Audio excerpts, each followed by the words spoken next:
Not here. Who's the C? Oh, Clayton. Clayton.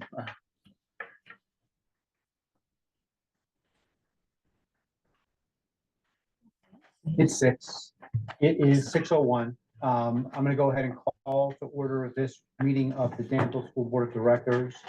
We have some in person and one remote. We're going to go around the room and introduce ourselves for the record. Second, for the record. Clayton Cargo, the board chair. Sitting next to me here is Dave Cole, vice chair. Molly Gleason clerk.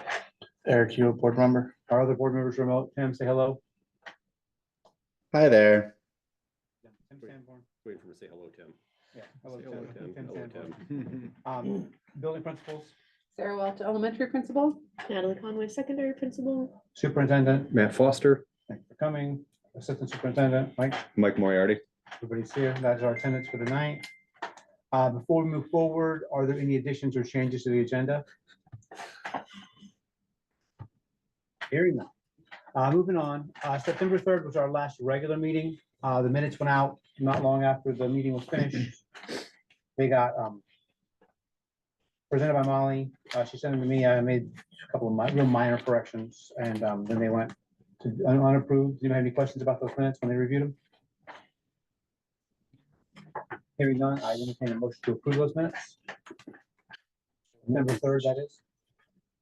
I move to approve the A September. motion to approve the September 3rd minutes made by Eric Hewitt. I'll second. A second to approve the September 3rd minutes by Eric Hewitt. All in favor of approving those minutes, please say aye. Aye. Motion carries. The September 5th meeting was a meeting, jump back in real quick to get the 70 fund request legal. That meeting was real simple, real short. I've entertained a motion to approve those minutes as well. Make a motion to approve the minutes of September 5th. Motion to approve those minutes as well. I will second. A second to approve those minutes as well. All in favor of approving the September 5th minutes, please say aye. Aye. All right, we'll move on from minutes. Okay, that's that.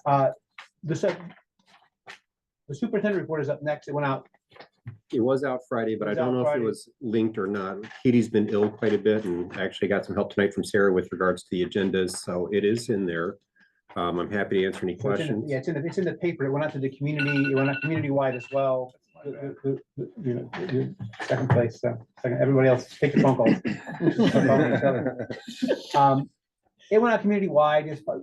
Again, it's positive. I like the idea that you're talking to the community as Oh, well. newsletter, It thank you, makes a sure. lot more sense to talk to the community than it does to wait for them to talk to you. Get your name out there and your voice out there. And then in terms of what's happening, is there anything that's really noteworthy that you want to tell us Well, outside of the thing we're going to talk about later? with regards to the interim secretary of education, speaking with community members today at our Listen and Learn meeting today, which was nice. And they had an opportunity for people to break out into groups. And we had Mike and Sashi in one of them as well. And we were able to share our concerns in a variety of different areas. And they were able to record those, summarize those by the end of the meeting and take those with them. So it was helpful. It was nice. And there seemed to be agreement across the participants about our shared concerns, such whether it's around funding, housing, systemic things that we can't control, as well as things we can control, such as assessments that we currently are using the assessment system at the state level and how it's not timely and it doesn't allow us to really disaggregate and do item analysis. It's quite limiting. And so we were able to talk on quite a few different subjects with the secretary and AOE, and we're glad they listened and took that information. So that was a beneficial day today, we think. So I think that was the most recent up-to-date, in addition to what we have already put into the report. All right, any questions for the superintendent about the superintendent report? Yeah, you didn't get a chance to read it. It's in your email and you can take questions at any time. Yep. It was nice to see the new hires, put names to faces on the new hires as well in the overall report to the community. Appreciated that. Any questions? I think I'll just add Please. one quick thing. You'll notice that I included some updates about our strategic plan work. And one of our meeting dates for the strategic design team, the April date is actually in the middle of April vacation. So we'll need to adjust that. Good catch. It was not me who caught that, but it was the team. So that March date, or not that March, yeah. April. Is it? Yeah, April. There's an April date in there. It's not on this. That we'll need to adjust. Sorry. March date is good. April date, not good. More information coming on that. Sorry. Sounds good. Thank That's you. good. I'm glad that's happening. The process looks like it's gonna be a helpful one. So, yeah. It should be thorough and it should involve quite a wide variety of stakeholders if people choose to participate. So we're looking Yeah. forward to that. Mike's been scouting some areas for us to be able to host it, and he's thinking maybe the town office right now for us to get community together. That's great. Our plan is to invite at least 50 people with the intention of getting somewhere around 35 Mhm. participants. And if we don't get enough, we have another round of Begging, I mean, asking, invites soliciting. to send out. So those invites will be going out by October 11th, I believe. So some of you might receive an invite. You may have been nominated by some members of the leadership team. So, and if you're really interested in participating, Please ask. and we'll put you on the list. Okay, great. Good. Anybody else? Are we a little worried about the 4 PM start time for stakeholders, or, because I know, like, I saw in the survey that you sent out, it was like the parents and stuff. I mean, I'm sure parents will You're have a asking a tough good time question. getting. And maybe in some of Getting the it feedback forward. we get, it may be, let's change the time. We'll Okay. just have to see. Yeah, we blocked off that 3-hour time initially, just thinking parents and community members, it's gonna be difficult for them during the middle of the day. Mhm. And we all obviously don't want to go too late into the night, so let's just block off a 3-hour chunk of time and see if we can get some feedback on Sure. on what works. Because 4 o'clock, I would agree, if you're coming from, Newport, right? It's gonna be very difficult if you get off work at 4. So If you even get off work at 4. Right. I sat on a committee 10 years ago, probably. It was a 2020 committee, and it was 12 community members and 15 teachers and whatever, and they started at 3:30, and there was nobody. Nobody. right, So it's, you have to just temper your expectations on who's gonna come and try to make it as palatable as possible for the people whose feedback you need the most. right, yeah, thanks. And the town hall's pretty busy, so get on the list. Upstairs isn't busy at all. It's hard to get them, it's hard to book. Upstairs is nice. Especially during basketball season, it gets used for basketball. Does it? practices. There is a community room at Sunset Bank, Yes. and it's got a kitchen and stuff like that, so we've used that for an anniversary party before, so. Okay. we'll throw Thank that you. here. That'll be hard to hold 50, though, I think. I think Des was saying like that would be, Yeah. I think 35 would be Did they good. fix their Wi-Fi issues at that one? I don't know if they fixed. their That is a Wi-Fi. good question as well. But the last time anybody was at that meeting, their Wi-Fi wasn't working at all, and the state provides the Wi-Fi through the library system, and it was completely broken, and nobody had Wi-Fi, and they didn't know why. Yes, Gotcha. that's, yeah, Okay. So, some things. Good always- to know, there's always- yeah. there's always Very true. technical challenges. but Des knows that. Yeah, So, yeah. Yeah. All right, anything else on that? Our student services report is in the packet as well. Any questions on that? If you have them, put them in writing, send them to student services. You don't have to go on the principal's report then. Please get me to tell us. There's a typo on grade 6 under student enrollment and Which one grade is grade 6? Six, in grade you 8 busted. and No, 12. sorry. I think the zeros just got cut off. I think they all got cut off. We'll go with because- that. At first I was like, the C for class. Just listen. You can just do it, you can just do it. So I have something to tell you. No, just. No. No more senior class. When we formally talk about the enrollment, I'll pull it up on PowerSchool and tell you what they are, so we can Yeah. adjust it. Simon Fisher and I will start our tour of the NEK, doing our talks to the 8th graders, prospective high school students.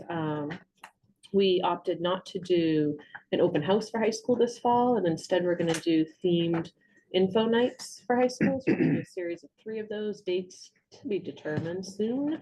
And the nights will be themed. One of our paraprofessionals actually came up with that idea. It's brilliant. So to have info nights for current and prospective students and families at high school, and one night will be like featuring visual and performing arts, another night will be featuring science and technology, and another night might be featuring like dual enrollment and advanced coursework and that kind of thing. So folks who are interested in one of those more particularly than something else would attend that night. But I'd have approximately a third of the high school staff at any of those, featuring work that students are doing and what's going on in the high school. So look for that in the coming weeks.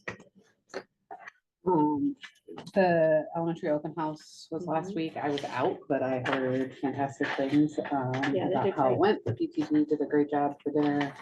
We had a really good turnout, so that was nice for everybody.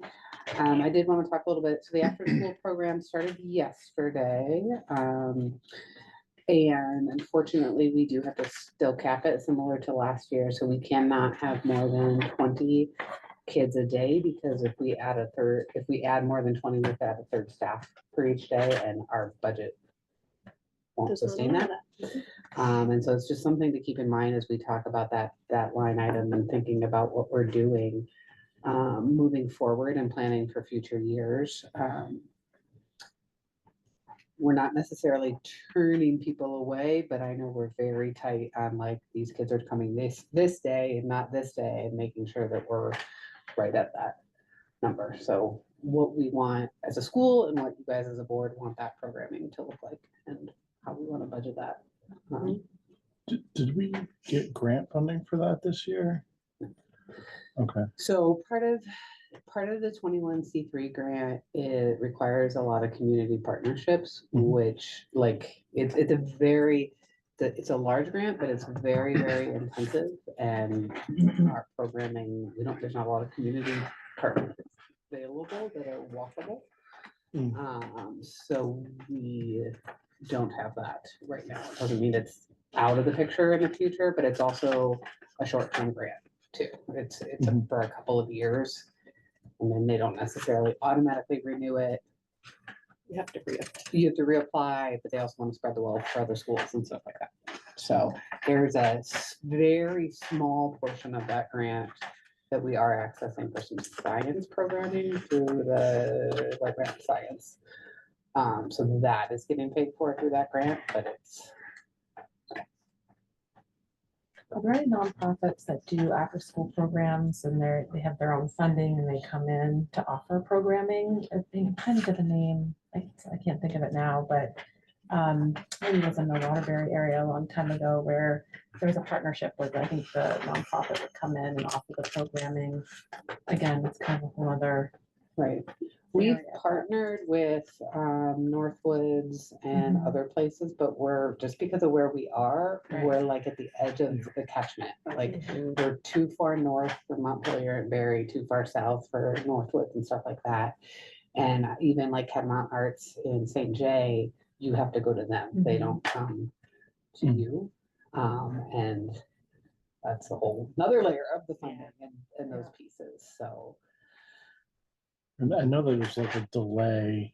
I mean, so it didn't start until the 30th, so like a month into school. Is that because we can't find the people for staffing, or like we don't know those funded, or like what sort of drives? So that? after school staffing follows the same rules as preschool essentially, and they're very, very rigid. And so they have to have a whole lot of trainings that are different, even though they're all school employees. And so those trainings had to be completed and stuff like that before we could start. It's a lot of, it's similarly to pre-K. There's a whole layer. You have to be separately fingerprinted, just like pre-K has to be separately fingerprinted. It's a lot. So I mean, like if we appropriately budget for it and plan for it like this year, would we be able to start that process earlier? That would be, I mean, that would be a conversation that we could have with Bethany and with our site director, possibly. I mean, I know as a parent, it starts for my kids on the first day of school, and that's huge. My concern is, honestly and truly, I think what we've budgeted for this year isn't gonna last us the year. Honestly and truly. Yeah. And then what? So. No, it's good to know where that is and what's, possible. It's not like, this isn't starting late because it has to. This is about when we normally start. Yeah. It's about a week or two later. They were gonna start 2 weeks ago, and then it was because of some trainings for some of the staff that had to happen. Since I've been here, we've never started much earlier than the middle of September. It's pretty common across many different schools in Yeah. SUs. Yeah. We have to remember the Lens it's an after-school program. It's not an after-school daycare. So it does Right. take us, that's not the intent. The intent is to be able to provide that, and does take a while to be able to ramp up, get things started and go throughout the year, then Yeah. wind down towards the end of the year. I think the challenge as a parent is that although it's not after school daycare, there's no daycares to have your Yeah. kid drop in until it starts. Like Right. I live that Yep. as a parent. As Right. did I. Yeah, yeah, it absolutely is after school daycare, like, But whether or that's not, not our like, role. I mean. That's not our role, though. I Well- just want to keep that clear that we are not an after-school daycare provider. Right, and so like, I think that the question then that we have to consider is, what is our responsibility and what are we taking on and, Mhm. you know, and not, because it's not available to everybody, like flat out. Not Right. everybody can do it. People may use it as such, but that's not the intent behind it. We got to remember those. And if it's back to your grant question, if it is a daycare, Mhm. it can't Can- ever yep. be grant funded. Yep. It's gotta have a really rigorous layer of enrichment activities and things like that that go into that to have it. It's literally the purpose of that grant. Gotcha. Is there a wait list currently, or how are you selecting who gets it and who doesn't? Or maybe. I there's think not a they're list. full. I think that doesn't go through me. That goes through the site director and through Bethany with me in the loop of that. There's not a wait list that I'm aware of. But when we sent out the list, there's a piece that I took from my own kids that like, if this is gonna present a hardship to not be included, Mhm. please let us know. So then we'll prioritize from there. I would love to see the program do bigger. So does this go through Bethany as a separate role to her regular role? This is part of her regular role. Part of her regular. Because it falls under the same Falls under the licensing. education, so it's the certifications that make it be her role, Mhm. Yeah. certifications for the staff. Licensing. So it's just, I really wanted to put it in there just to keep us mindful of it for. But we're not currently turning people away that you know of. No, but I think we wrote this before I went Yeah. out, so I think we're at 20 for almost every single day. Which is And I good. know There's a fringe, there's like the athletic fringe group that would use it, that don't need it, but it's chaotic trying to get kids everywhere. So I think there is a group that's out of the loop now, which is fine, that Sure, yeah, they're, Right. it's not critical. A lot of kids playing sports. But a lot of and then kids they're that, like, gonna- On the it's days just it's raining. Yeah, absolutely, someone yeah, to help. absolutely. Yes, that's been helpful, I think, in the past where it can fill a gap where, but it's not critical. No, absolutely. I know at Craftsbury, they use the library a lot in that instance. Kids kind of end up there. I'm just curious, does the Pope Library end up with a bunch of kids when it's Yes, raining? yep. Just curious. Or Yep. there's a group, older kids, not younger. Yeah. And I've wondered about that too, like, is it okay to send, I know these girls are Sure, going down public there. is that library. okay? But they go down and they've been, I think, helpful for the most part, but I don't know, at that Hope point, it's not gotta- a big space. I know though. it's not. Yeah, and their Curious. kid spaces even tinier. Yeah. So, But that's an interesting point, though. It's like kind of out of our hands at that point, but Mhm. it's a burden for them, could be a burden for them at Mhm. some point, as like a teen Yeah. center. Unintentional. Library unintentional, teen center. Well, daycare's pre-K through 6, right? No After bigger than that, school. after school. K through 6, K not through pre, 6. not pre-K, K because through that, 6. So if you're still- adding the pre-K, that's a whole. That'd nother- that would be just If you're in no. grade 7, you already are supposed to be in the building. Right. Right, so they're Right. out of here, and then they kind of, some would filter down there, Yeah. So, yeah. Good. That's good.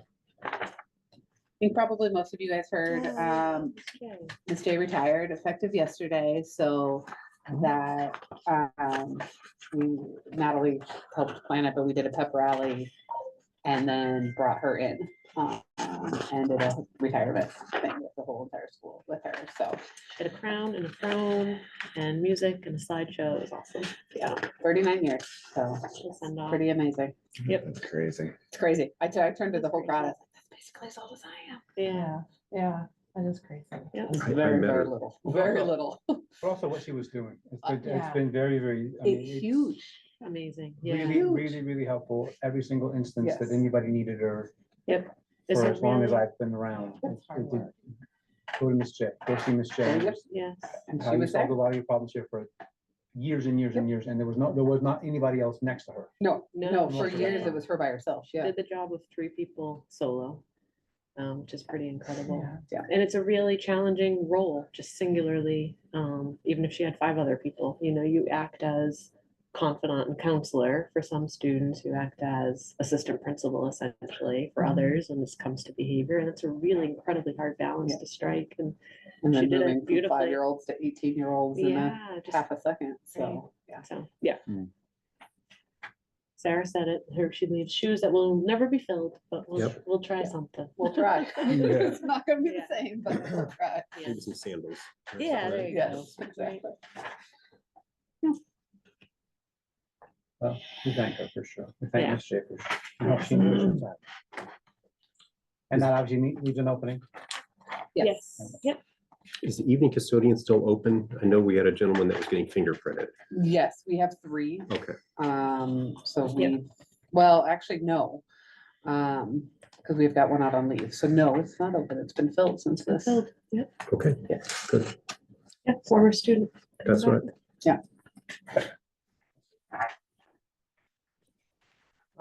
No further questions? I didn't see the curriculum report. it's in the superintendent report.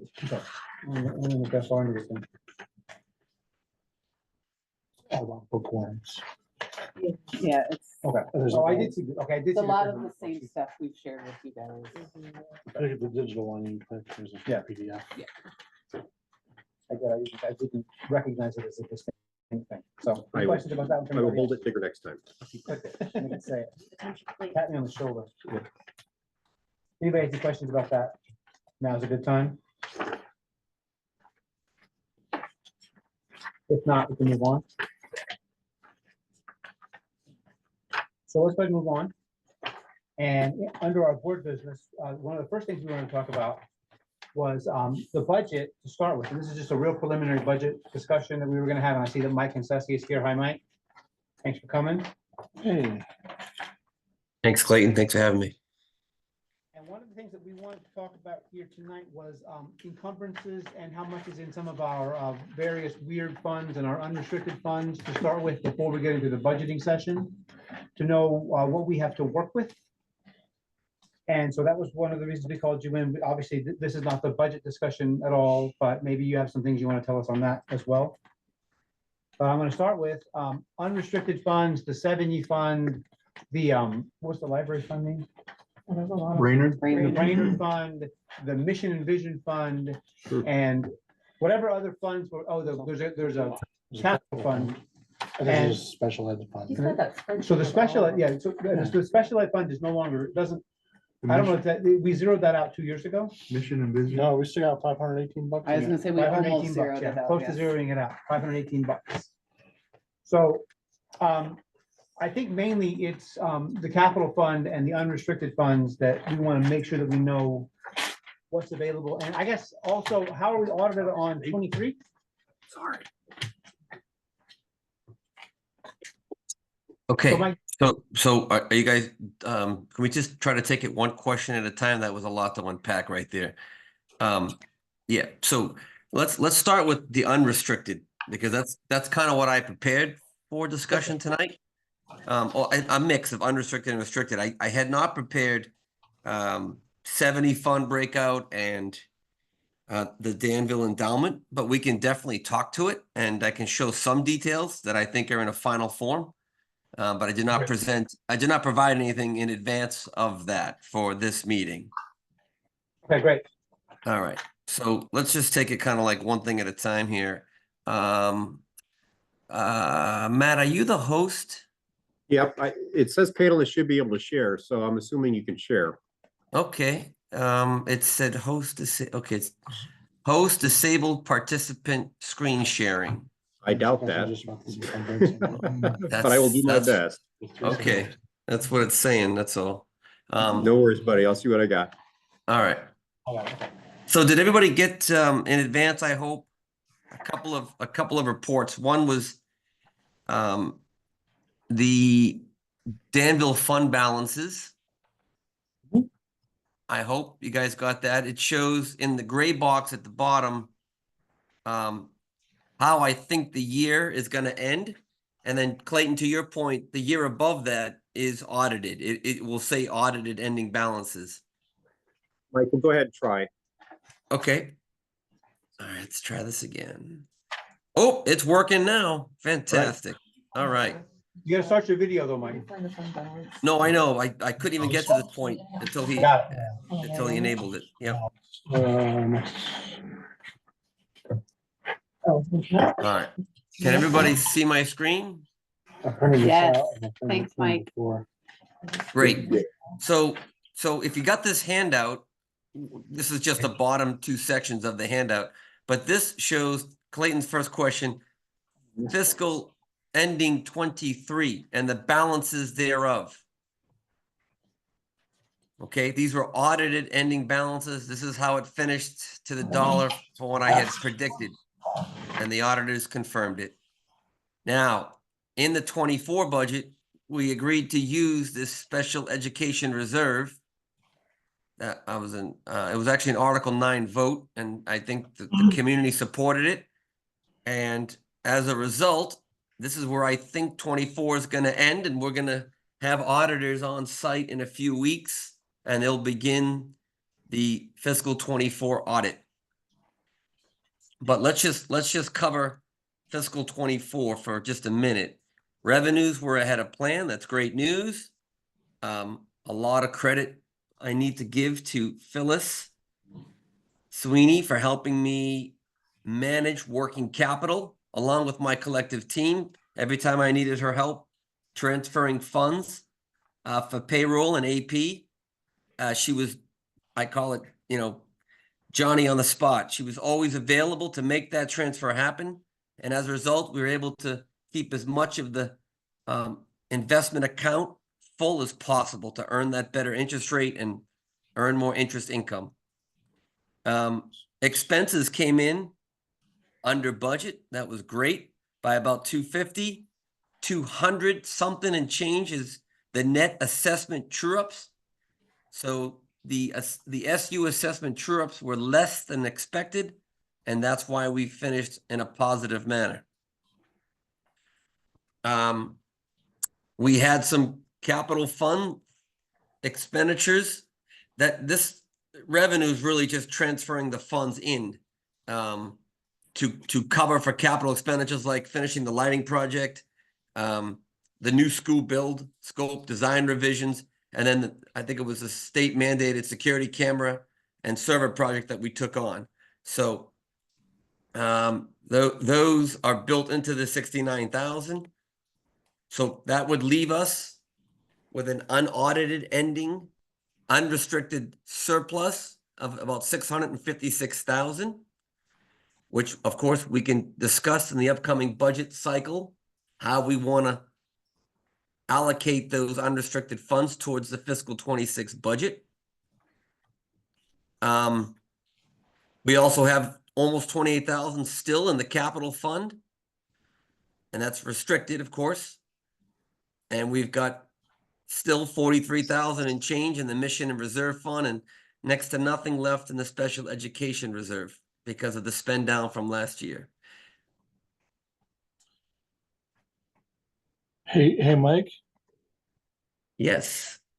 Thank you for this. The 656, I just have a question about, there's another $373,000 in encumbrance for the FY24. Do we still owe that? No. Is that because one of the handouts shows an encumbrance? Is that what you were Yes, saying? sir. All right. Yep. Yeah, there's no more encumbrances. I think I printed that report. And I think since then, all those balances have been scrubbed and removed. There's nothing left. The results are final. So there's no more encumbrances. They've been rolled over into the following year if anything is owed. Excellent. Okay, thank you. Yep.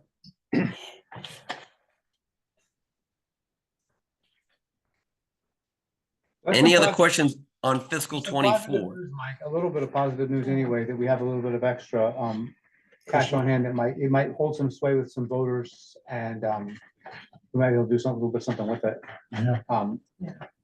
Bathroom stalls. It's, well, it's good, it's good to not have spent it all, but it's still not very much money in the grand scheme of things, based on what we know.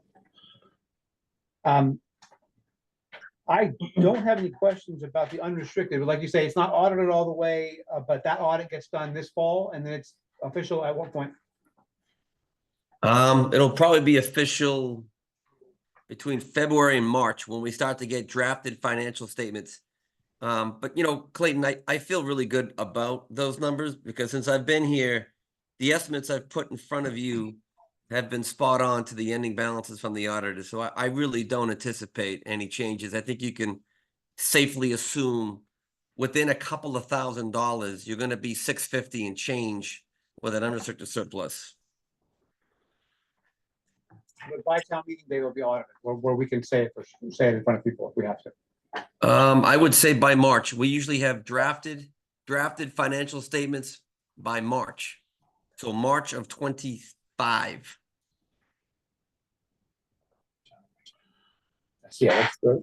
Excellent. If it comes earlier, believe me, you guys will be the first to know. Does anybody have any questions about this? A few, if that's okay. Please. No, Dave? go ahead. I had some questions about where we made some extra hay in the revenue side of things. A lot of the funds that were broken out are listed as undesignated. So I understand the 800,000 one. We actually missed what we expected tuition by almost $62,000, and yet still made $51,000 more than we had budgeted, which is great. But where did a lot of that come from? Interest is 40 grand. Yep. But there's there's adjustments from prior year. Yep. So that adjustments from prior year is prior year tuition revenue clawback. Okay. So you could net that against the tuition number that you mentioned was a deficit. So what happens is, when we're all building our budgets, all the business managers across the state, we do our best to see what we think we need to spend.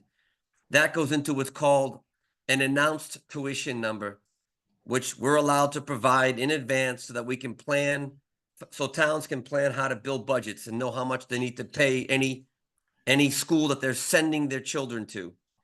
So that announced tuition number is projected early for budgeting purposes. Then at the end of the year, when all the results are in from the statutory reporting requirement from the state, the state basically gets to say, hey, let me tell you what you were allowed to actually charge. And when there's a differential of plus or minus 3%, you're allowed to claw back, or in some cases refund if you overcharge, right? So the point is the prior year revenue there, that is because I was able to statutorily claw back because I undercharged in some cases based on the announced versus allowable tuition number. Okay, excellent. Thank you. And then accounts 1310 and 5480, those have between them about 40 grand worth of additional money. Where did that come from? Sure. So the 1310 was elementary tuition, which I did not budget for because I did not anticipate. That was a new student, I believe, that came in. Yep. Yeah, it was And then- unexpected. Yep. Unexpected. Yep. And then 5480, that is the Medicaid subgrant that I distributed back to all the schools, and Danville's portion was 19 and change.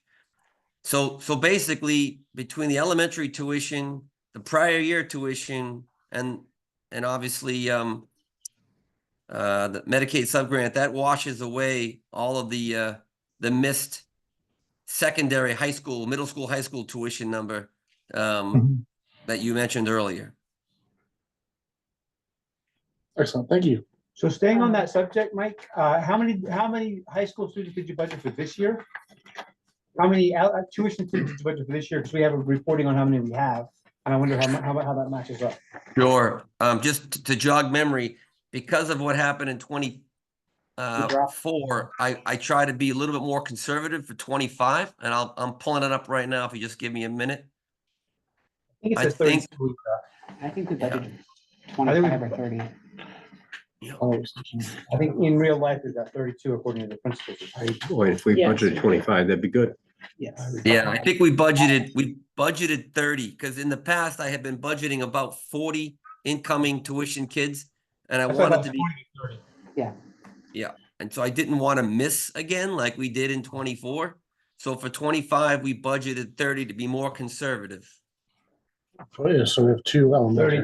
32 in the elementary school kids would again represent that windfall. Yeah. So otherwise, we're pretty spot on with that. That's really good. Okay. Mike, I have a quick question, I think. Eric mentioned this too, but on page 1, all those undesignated items, what are those? Are they, So, did you already speak to that? yeah, this is elementary tuition. This is secondary tuition. And the other ones though? I don't know what that one Medicaid. is. This one is Medicaid. We'll call out the number and then you have to describe it. 3280. What does 3280 mean to you, Mike? I believe that's the athletics, but I can look that up. No, not athletics. Sorry, not athletics. It is, yeah, I'd have to look that up. I don't know that. For some reason, Infinite Visions, when you go to the summary view, it doesn't give you the detail. But I can open it up if this is a pressing, I'll go into Infinite Visions right now. More curious if you knew off the top of your head, it's not pressing. No, I don't know it off the top of my head. For some context, we did get some pushback last year around the budget because we had things like other or Yeah, I think. undescribed or whatever in the budget. So. That was in the. Yeah, that was in- but just to be clear, this isn't something we put in front of the voters, right? Like the No, I budget, know. this is just for the school board because it was asked to be provided. For budget purposes, we detail out every line item of revenue. That's not a problem. If you're just wondering where a lot of that comes from, it's Speaking of that, Mike, could you, I don't want to get in the weeds with this, but could you give a brief explanation of how transportation works with us drive? A lot of people see our buses around out of Danville, and so I think clarifying for the minutes would be helpful about athletics and where the money comes from when we're driving to St. Jay and bringing students to Danville. And So the money you're coming in from federal, we have money coming in from federal sources and just, I think not everybody knows that there's some support there. So if, or Matt, Yeah, you have. sure, answer to that. sure. Okay. I'll come on the spot, sorry. So transportation is one of the state mandated SU responsibilities. So all of Danville's transportation costs flow through the SU. And the reason for that is obviously for the categorical grants, state money that is sent back to the SUs to help assist with school to and from transportation. And it's about, I want to say it's about 46 cents on the dollar. The last couple of years is sent back to Danville through the SU to reimburse for those costs. If Danville will also happen to be transporting students to technical centers, that would also be part of the equation for reimbursements on top of that 46 cents on the dollar. In regards to athletics, I don't think athletics and extracurricular is reimbursed at the state level. That's not part of the 46 cents on the dollar that brings children to and from school. That is an expense that Danville absorbs through the SU, of course. It's just not reimbursed. And then a tuition student, would we consider the money we get for them from the sending school, does their transportation costs come from that pool, or are they in that 46 reimbursement model? I'm just trying to understand the cash flow with that. If we consider when we're getting tuition from those students, are there tuition costs to get them here wrapped into that? That's a Or good is it question. an additional cost I to thi- us? So I think Molly's asking, when we're creating our amount for, or what we charge for tuition, is the transportation a part of that expense for tuition? Yep, no, I understand the question. I'm gonna, just give me a minute and I'll look up what the state statute reads as far as what is allowed to be included in the tuition number. I don't believe transportation is included, actually. So give me a minute, I will look it up. It's not anywhere. Yeah, so transportation, it's always been a big selling point for recruiting kids from outlying SUs. So we have 2 drop-offs in St. J and 1 in Linden, right off the highway, and that's all that are part of our bus routes. I think we even have, go up to the Peachum Danville line with one of them, or at least. We have in the do, past. that is Yeah, true, that is go true. there, So we yep. do, go to the Peachum, we go to, up to Peachum. But again, that's for supporting tuition. Like the bus incentivizes them to bring their seats to sit over here. Correct. There's no, the towns don't pay. Yep, St. J does something similar, and other schools as well, trying to get those students, as you said, their seats at the Okay, school. so that would be in our local budget. We don't get any other funding or grant funding or anything to support that, as far as we know. Well, for transporting students, we do get some, as you said, the 46 cents on the dollar, but if it's an expense for after-school activities, athletic, stuff like that, that's All not a local. reimbursable Okay, expense, that's correct? helpful. Thank you. Yeah, so some of the items that are not included in the allowable tuition number that we provide the districts that do send their children to us, it excludes all pre-K expenses, excludes transportation expenses, and it would exclude tuition out expenses. Those are not allowed to be put in your per child cost that you post for tuition purposes. And that's all statutory. This is all by the statute. It's not like I'm making this stuff up. I have to follow what is allowed, because if I don't, and then we do the final results, the allowable number would be much lower, and then I would have to pay a refund back to the districts because I've overcharged. So this question's come up in a couple of different forms over the years, and one of them used to be special ed. And then the people were sending their special ed children here, and we were footing the bill, and that's not the case. The tuition is the tuition, and the sending school is the LEA in that case. The transportation is not. Yeah, and to be clear, special education expenses are net of reimbursements, and they are included. So for example, the assessment, the special education assessment that the SU provides Danville, that is a net amount of all state reimbursements from the SU. That amount is allowed to be included in your allowable tuition number. Same with food service. Those expenses are net of reimbursement revenue from the state, from Universal 151, all that stuff. The point is, it's the net amount. Those amounts are allowed to be included.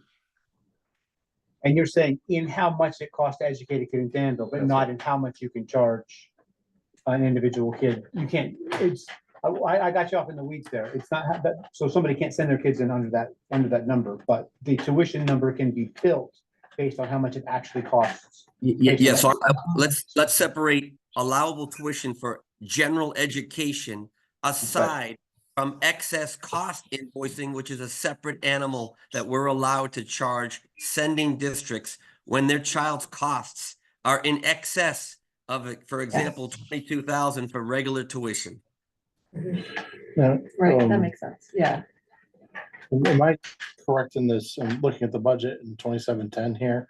That this year in FY25, everything now goes to the district, and the district charges back transportation costs to Danville. To the supervisor. Yeah, the supervisor union charges the Transportation transportation back. cycles through the SU first. Yeah. Yeah, so we only pay this professional services line for it. We aren't actually looking at salaries, benefits, et cetera. That's on the SU budget. But that also goes back to us. That also builds back into our budget. Yes, Right, but those people, like when we look at, like in the town report, transportation people all fall under the SU budget. Right, the supervisors. Right, that was a question that came up at town meeting too, yeah. And we haven't spent anything in that this year just because we haven't gone through a chargeback process yet. That'd be my- Yeah, so we build the SU budget the best we can, right? With the variables that are known at the time. And then, and when we do that, we're building an estimate, which we do give to each district. Otherwise, we wouldn't be able to fund the SU. If we waited to the end of the year to provide a bill, then the SU would go bankrupt because we're not able to basically go out and get a TAN because we're not a taxing a municipal entity, right? We don't collect property taxes. So the SU gives basically, interim billings, progress billings to each school district for each of the assessment categories like food service, transportation, special education, on and on. And so at the end of the year, when the SU results are final, I do what's called the assessment true-ups to see, did I over or did I undercharge? And some districts like Danville got a refund back of several $100,000. Other districts, well, I won't name to mention per se, but they had to pay me more. They had to pay the SU more because I undercharged. And that's the assessment true-up process.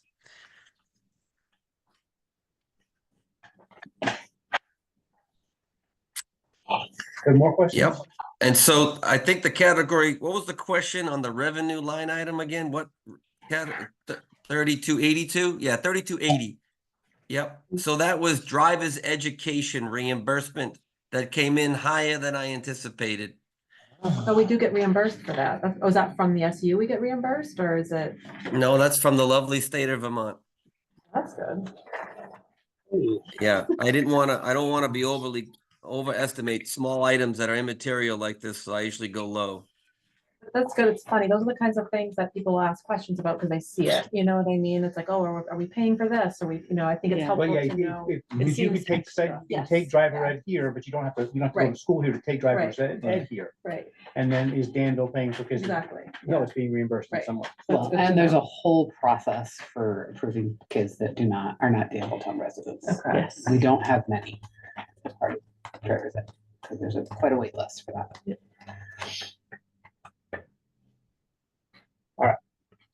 Additional questions for Mike? If we're ready to pivot to 25, I can give a preliminary view. Please. Yeah, at this point, it's so early in the cycle. I have nothing to believe that we've built a bad budget. I believe the 25 budget is good. And the current first few weeks of spending, I think, line up to that. I don't have any results to share, but as we get deeper into the quarter, I'm happy to show, financials maybe through October or through November, just to show us all and have you guys get comfortable that we're on track. With regards to 26, I am eyeball deep and going through all the comp and ben profile of every employee of every district and organization. And I'm working with the principals to be sure that all the right people are accounted for. In some cases, I've sent out files. In other cases, they're soon to be sent out, like Danville. So I'll be giving that to Natalie and Sarah here before the end of the week. And as some of you may remember, I have to start the budget with the SU first, because I have to get all the assessment costs correct for all the different services that the state mandates that we do, especially special education. And I think overall, the student services team of special education is doing wonderful work, really digging deep and looking at resources and looking at allocations of what is really needed. And they're working hand in hand with the principals who, again, are lockstep with them. So I anticipate the SU budget looking a lot different than what maybe it's looked in the past, especially in that category area of special education. But it'll be interesting to see how the rest of it shakes out and what that means for the Danville budget in 26. So more to come. I have one scheduling question, Mike. Sure. You are you're on the SU budget, you're on the SU agenda to discuss the budget, but not to act on the budget in the October meeting. Do you want us to have you tentatively on the Danville schedule to discuss the budget in a similar way or with action on it for the upcoming November meeting? Yeah, let's I'd rather over deliver by coming in November. If I can come earlier than that for Danville budget, Clayton, I most certainly will, but I'll be honest, I'm also eyeball deep in the teachers CBA discussions, which I'm behind on and getting out a census data requirement. So at this point, I would say let's just plan on November for the Danville budget. Okay, we'll have it on the upcoming agenda. That's great. Any more questions for Mike on here? Just a quick one. We talked about budgeting for the after-school program. What line is the after-school program? Good I question. mean, we Sure. budgeted 45,000. I I remember I that. know that. Yeah, that sounds right. That I I know. remember that. 'cause We it's- talked about that number a lot. it's gonna be a number Are of- we number asking for for both fiscal sections. 25, right? Fiscal Yeah, 25, yeah. Is it just part of the extra co-curricular? No, it wouldn't be. Yep. extra. No, Yeah, give me 1 minute and I'll look that up, guys. Okay. So are you looking at the fiscal 25 budget that was handed out earlier, like last year, or? No, I'm looking at the printout that we got this week of fiscal 25. Oh, right, You're- sorry. Let's take a look. Hold on, Eric, let me take a look here. Let me see what you're looking at, and I can tell you which line for the future here. Hold on. no, trying. All right. All right, it's going to be. Let's see.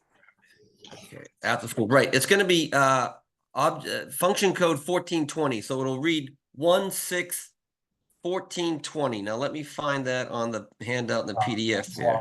The 62,000, is that right? Well, there's 54,000 of salaries, 4 of benefits, and 4 of Supplies. consumables. Yeah, the supplies was really small. What page?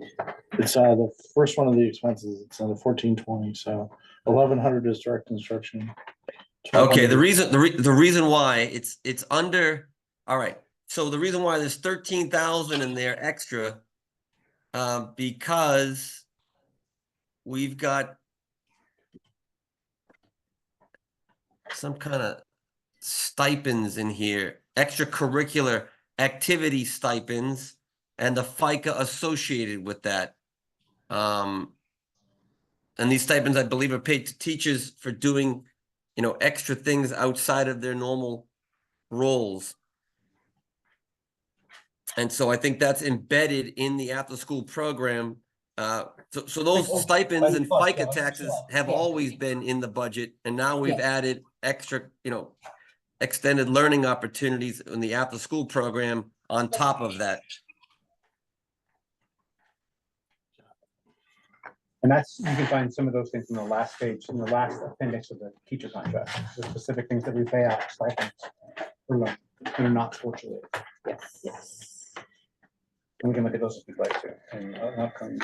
Well, it's good to know that we don't have, it's not sort of its own little line item here for school when we talk. Nice to see the real names for things. Yeah. It's not Mike's fault or anybody's fault, but yeah. And It's like more complicated. the budget is gonna look a bit more simplified next year, right? Isn't that the hope, so that it will be more readable? Is that still a thing that's gonna happen, where we were gonna? Yeah, we're trying, if we make the conversion to the new uniform chart of accounts, no, that is the goal and the vision, of course. And so, yeah, I'm still trying to figure out with Infinite Visions how to get some of the stuff to be cooperating from a view standpoint. I mean, you could see early in the fiscal 24 report that sometimes when you run the summary version, it doesn't give you the detail. I mean, it only gives you a function code, and people are like, well, it says undesignated. That's not helpful. It's not. I agree. So I'm still trying to figure out Infinite Visions, but yeah, that would be the end game, of course. That would be great. Thank you. Yeah, thanks, All right. Mike. I think we're good, Mike. I think Great. you cleaned all of our questions for today, and we really appreciate your time. Of course. Thank you all. Have fun. Have, Thank you. have a good birthday party there, Mike. Thank you. 17. Boy, what I wouldn't give to be 17 again. See you guys. Pass. Good night. Pass. I I know. don't know. Pass. All right, awesome. All right. School enrollment, moving on. All right, Oh, yeah. so apologies for the numbers, but from. Just making sure you were looking. I know. So the numbers that we pulled on the date so that they line up with the totals. Sixth grade should read 21, eighth grade should read 31, and 12th grade should read 20. Does that make sense? 30. I know, I'm just gonna- okay. Set three. It should be 30. Yes, so that's, yeah, 30.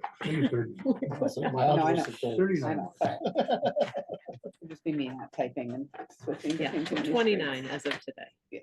Uh-oh. Oh, 29. Yeah. Okay. That's okay. Yeah, the rest of the numbers are as of whenever though. So so. we were 30 earlier this week and we're down 29. Well, this was before I had surgery, so it's like from 2 weeks ago. Yeah, yeah. So, So the last 2 weeks we've gone from 30 to 29. Yeah. and we've gained 3 sixth graders, or 2 Hey. sixth graders, so.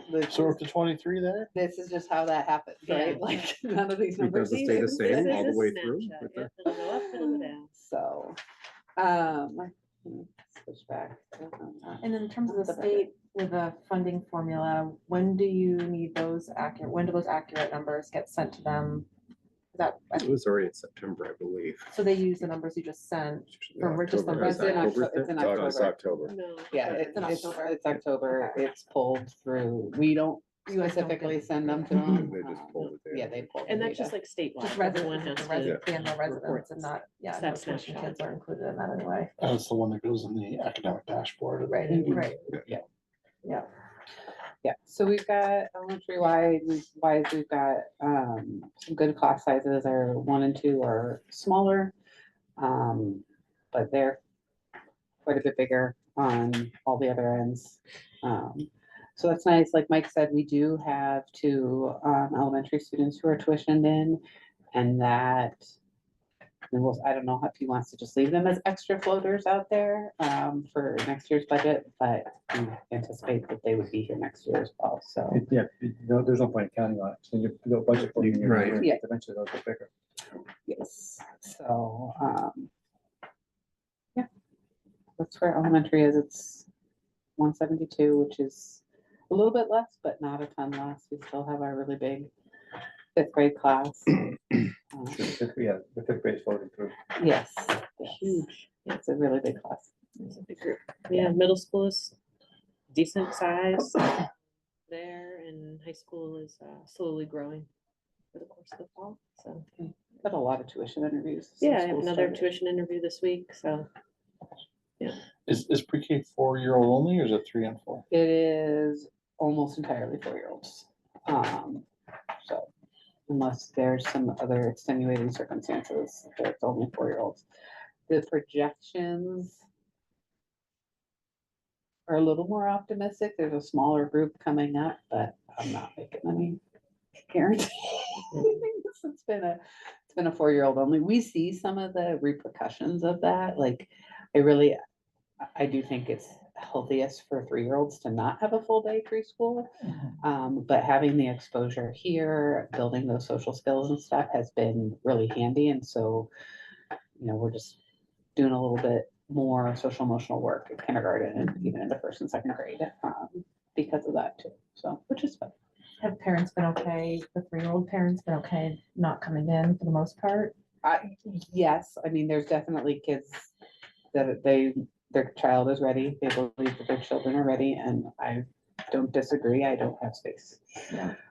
So we don't hear anything. We haven't in any of the years that we've had the 4s only, which is nice. I They can think. look at the 10 hours for the universal Mhm. pre-K with the state, right? So they Yeah. can go somewhere else. and get Yes, their- so some of our preschoolers this year have been at Barnet or Wellington last year. And we try, and Bethany's really good about this too, try to bring them all back here for this year so that this is their school, they get to know people, they get to know routines and stuff here. Yeah.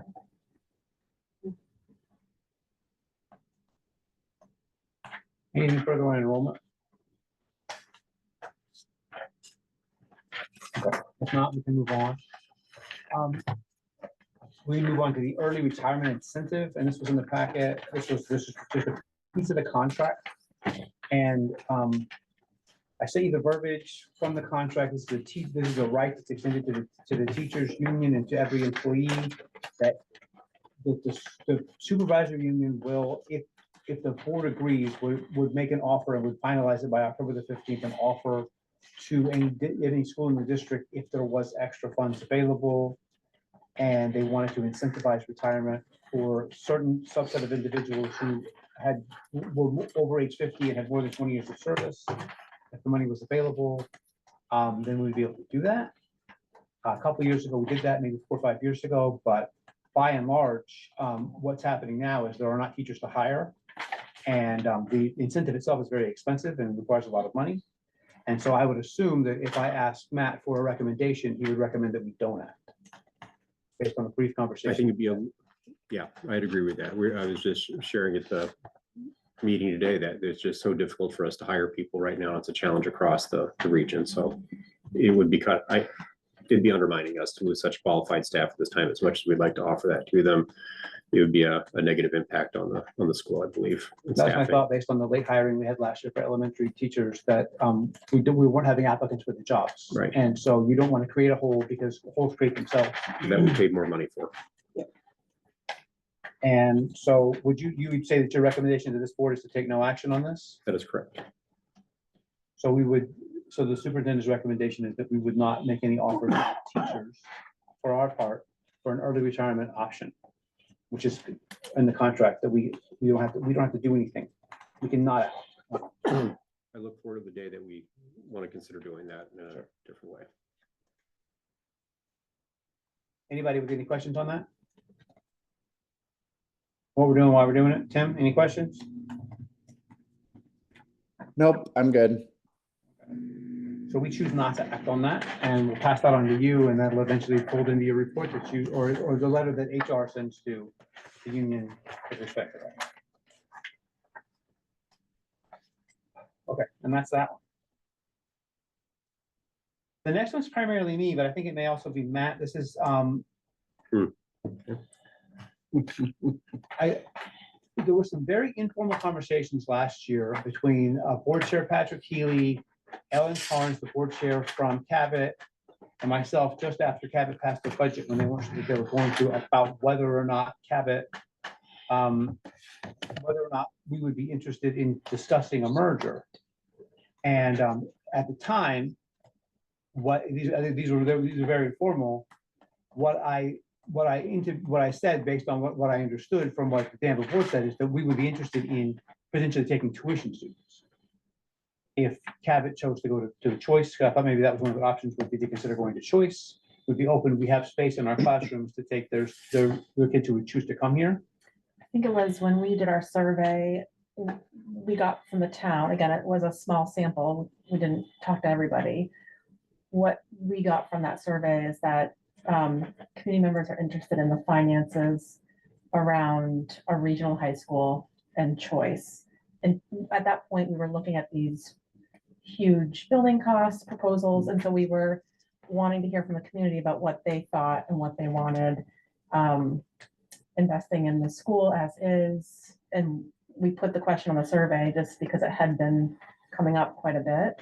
And it really was about a regional high school at the time. So I don't think it wasn't about taking on, I mean, that could be an option too, but at least the board discussion at that point was about financial modeling around a regional high school.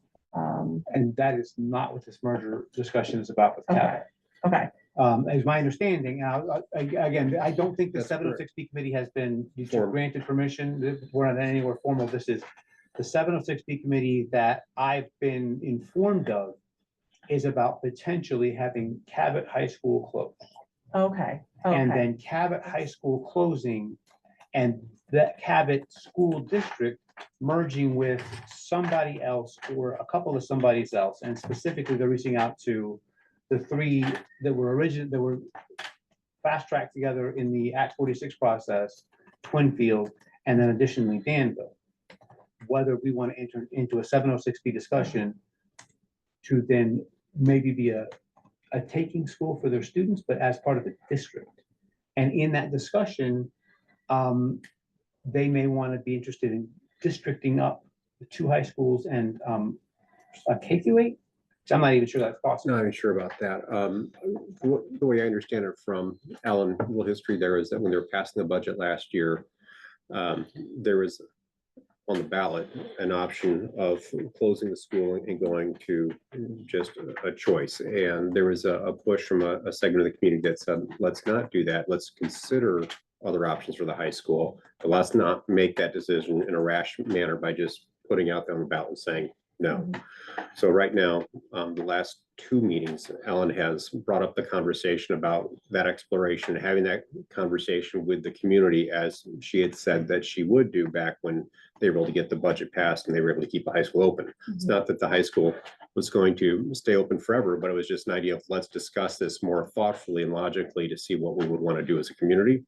So that's what she's doing right now, is opening up that process. And one of the things that, if as you start to get serious looking at it, there's one is just conversations, and then there's conversations. And that 706B committee would be an opportunity for a study group to be formed and to look at the pros and the cons and have a process that's formalized. And it's usually handled by a facilitator. And it would walk them through. So you can have, and I think Ellen was alluding to this, that if Danville just wanted to have a non-voting member on the board, just if they were to form their committee with Twinfield, to go ahead and if you chose to have somebody that just could be a part of it and just to listen and learn, and if you became interested, then you could become a member at some other point if that really is something you wanted to do. But it was kind of like, if you're interested, we're putting out the olive branch if you would like. Happy to have you just be a learning partner. If that's all you would like to do, that's fine. So they had a vote for it at Cabot the last meeting, and it was tabled. It was, we were one board member shy, and it ended up being 1 for, 1 abstain, 2 against. A couple of the board members wanted to have more information with regards to what were the potential costs associated with even having the committee formed, which is reasonable. So I've been working with VSBA, VSA, talking to other superintendents, looking at the processes they've gone through and the costs associated with that, and trying to be able to bring that information back to the next meeting to be able to have a better, more informed conversation around it and decide at that point whether or not that's something they would like to do, or if they would like to do it next year and maybe have to build a little bit of an expense budget for that piece. There is a law that stipulates that you can get some reimbursement from the state for having these committees. I've asked Jill Briggs Campbell, who is the second in command right now at the state, about that, and she said, Matt, you're the first to ask, but won't be the last. Let me go ahead and get some information for you. That law was written a little while ago. Don't know if it's being funded. Don't know if other laws have superseded that. So she said her attorney's looking into it, and I even talked to her about it again today. She said, Matt, I just don't have an answer yet.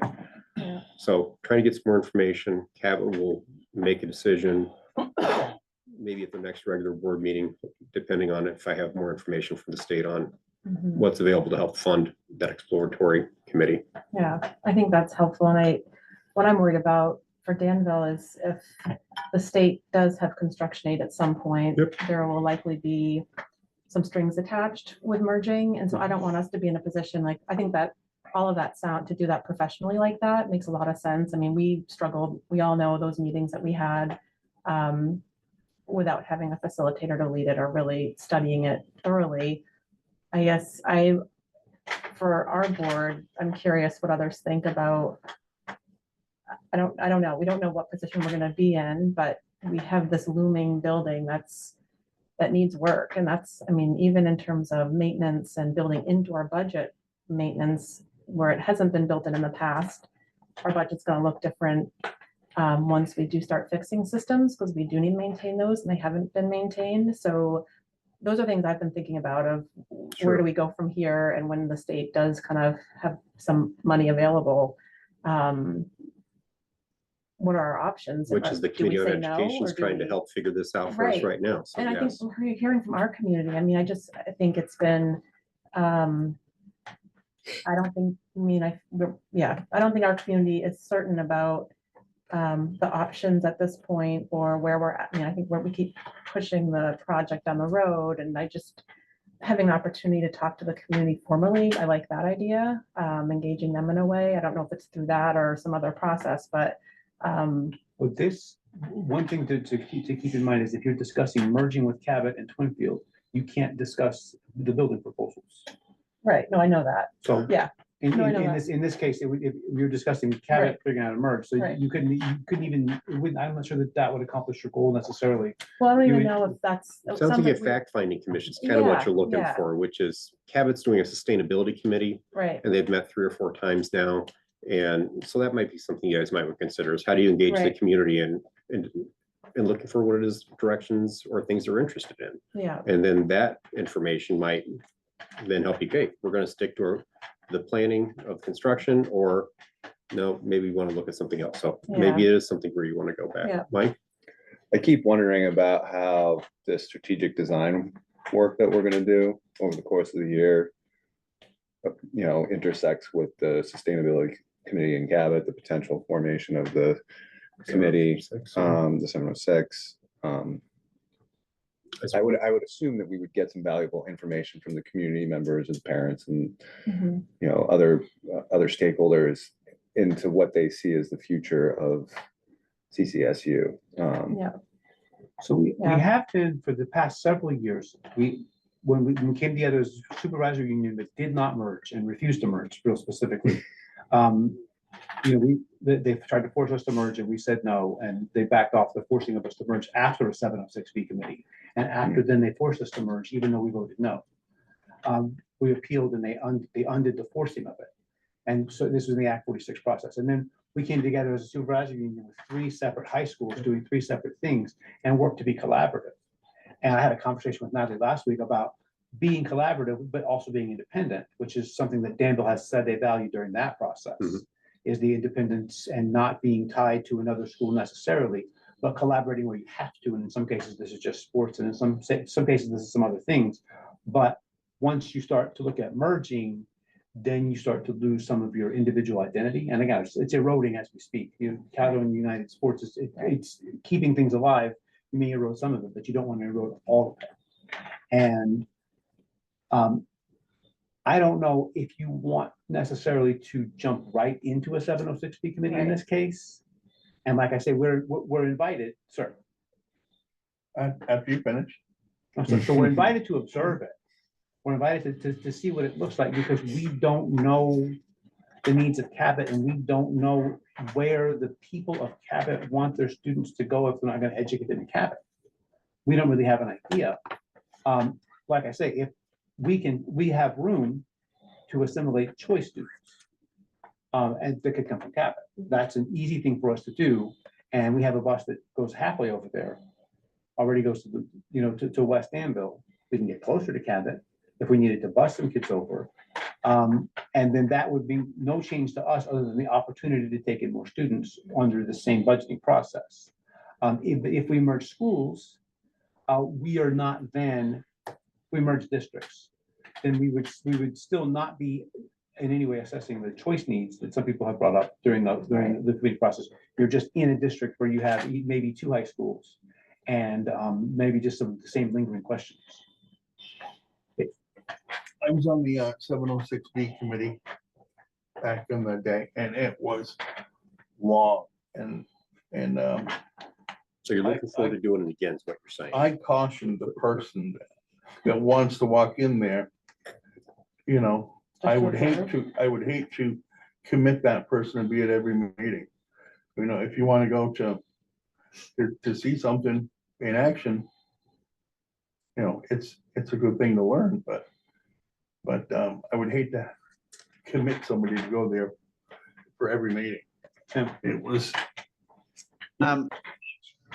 Yeah, I just think we should definitely be keeping our eye on this and sort of what they're going and what their directionality is. But again, like as somebody who went through the sort of the 706 committee process, I think there's a lot of dominoes that haven't really been talked about in this meeting. And so if you weren't part of that in the past, like you're talking about, I mean, even restructuring of the board, because if you're merging districts, that district needs to have representation on that board. So it's very different to merge districts than it is to just accept students from another district. And so, you know, we had very vocal community members on both sides who weren't interested in that past. And so I think we would have to be really intentional about thinking about what are the benefits to Danville and Danville students of a merger like that. Yeah, and I agree, Tim. And I think that I will say now with the finances that the conversation seems to have changed with our financial situation and what is going to be sustainable going forward. So I guess that's just looming overhead, and I'm just trying to see a path forward for our building, what that's going to look like, and we can't say no to state funding. And so if again that carrot is dangled, what do we do? That's I know it's not present in the moment, but just thinking forward, I don't want us to keep kicking the can on this building. This can't sustain us here like this for three or four more years, I don't think. And we know how it goes with the state too. So I guess I'm just feeling, stuck would be a good word. I don't know where we go from here, but I don't like kicking the can on the building as much as we already have. So I don't know if we. I think the other thing to remember, like with the finance piece, is living in a district that merged a lot of schools. We have one or two towns that pay a lot of taxes for those towns, for all 7 schools. And so I'm paying money to repair things for schools. And same thing, like I know Cabot's buildings are great, in worse shape than ours. And so if we're talking this, like really, I think more like that fact finding, like you're saying, like what are those implications, like positively and negatively financially for us and long term? Yeah, and I think the committee's a little burned out of meetings. I don't know where we take that. I don't think we need to meet just to meet. But I do think the community needs information at some point. I think with the sports changing, we've lost, I know it's been positive in some ways, but that's a big change for our community. I don't think we have to make a decision tonight because, like I said, Cabot is going to have to vote again, and Twinfield's not going to take action unless Cabot says yes. Yeah. So after my suggestion would be let them, if they decide to form a committee, let them form the committee, and then you guys can make a decision then. I also agree with Mike that we have an opportunity for the community to be a part of the Strategic Planning Commission, and we might be able to get some information out of that. And I bet we could aim some questions at the community members that might help maybe point that direction for the school board a little bit there. In that way. To leverage that. Yeah. Yep. So Twinfield and Cabot, just to clarify, Twinfield and Cabot are talking about maybe Cabot will choose Twinfield as their designated school. I wouldn't say choose it as designated school. They're actually considering merging. And the reason, when I say merging, not as in the K-12 campuses, both would be merging. It'd be the high schools themselves would become a union high school. And then you would have to decide where would you want to have the kids be at, you know, without me. I need to be neutral here, but if you look at the 2 campuses, one's more move-in ready than another house. One other house is more of a fixer-upper. Yeah. So I think they're trying to keep that in consideration as they're trying to make their decision on how to, from a Cabot lens of how do we support our community. They've got to look at the facilities, what's our cost per student, what's a good way for us to be able to still have a say in our high school kids' education, having a seat at the table, being a part of a board for our high school kiddos. And then you have the other side of the conversation is if we're going to close at high school, do we want to go ahead and do something like Wolcott Elementary or Barnett or what other choice schools where you say they can go anywhere and we have very little control over that, nor do we have an opportunity to have a say in what's going on at those schools just because we're paying the bill. And I can say that that's a challenge from a principal perspective and a board perspective, trying to build those budgets each year, because if you have some move-ins that you were not planning, you've just blown your budget. And the only place you can control the expense is on your K-6 kiddos, your more vulnerable population. So it's quite Yeah. it's a challenge. But the genesis of this is Cabot is interested in merging with somebody. Correct. They're considering it. I don't want to say they're looking for it. They're considering it. They want to explore. Yep, you got it.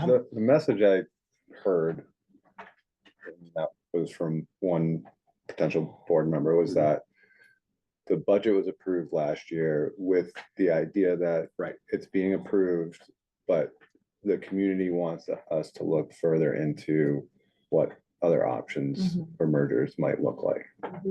A lot of work by the previous principal went into getting that budget approved. And I know they Definitely did, some board members too. they did Yes, sustainability yes. surveys last year, and again, we're talking about Cabot's business, but they asked us to talk about it, so it's Right. okay to talk about it.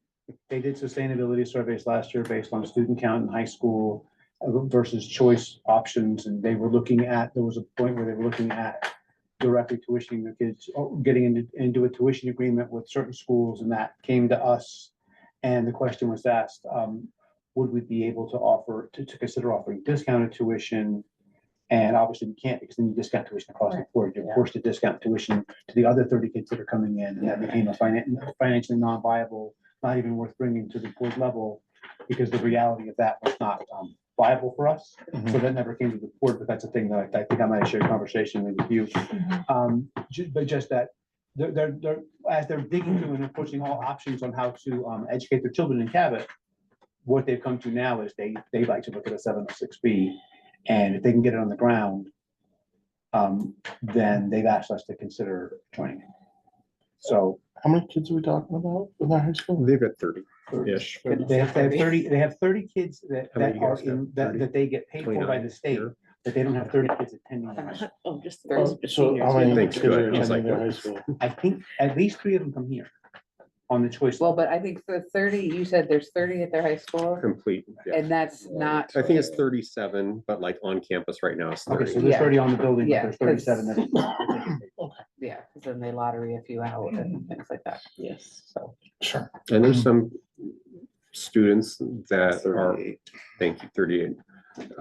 They've got some homeschool students. So I think there's also some numbers of children that are not a part of the public school as well that may come out of the woodwork if a decision went the way they were hoping. Right, that's more money, right, when you're sending a kid, Well, the town's paying for a Yeah, kid. that's, to go, right. that's less money. That's money to Well, they're- spend, yeah. Right, money spent, Yeah.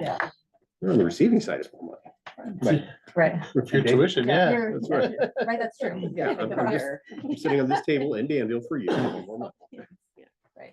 And to give credit to the Cabot board, I can't think of anybody that has worked Yeah, harder yeah, to keep that school open, yeah.